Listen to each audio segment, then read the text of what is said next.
like everything Emmanuel Macron does, this is a very ambitious letter published in 28 countries in 24 languages with very ambitious proposals for Europe. Emmanuel Macron wants to rethink a couple of things in order to reinvent Europe, as he says. He wants to start by rethinking the Schengen zone. He says that all European countries should be adopting the same measures for border control, and he invited Europe to think about a common office for asylum policy.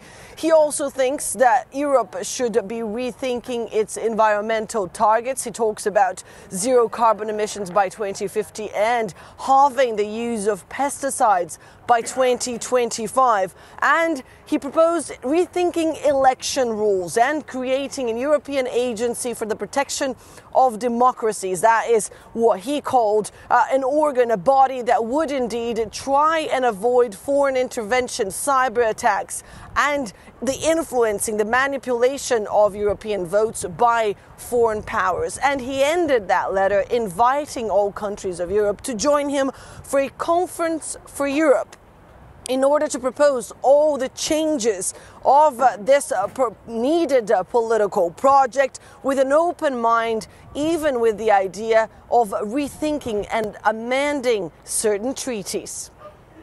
And of course, we can't avoid talking about Brexit. It is the backdrop to all of this.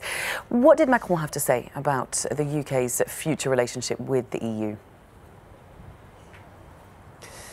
Well, Emmanuel Macron says that Brexit is a lesson and also a symbol. He talks about a symbol of a Europe which, despite being a success story, has failed to protect its people from some of the major shocks in the world. Emmanuel Macron thinks that Brexit shows just how much danger Europe is facing right now in a time, he says, Europe has never been so needed. He says that a new Europe is needed, a new Europe where the peoples of Europe will indeed regain control of their future. And in that Europe, Emmanuel Macron says, the British will also find their place.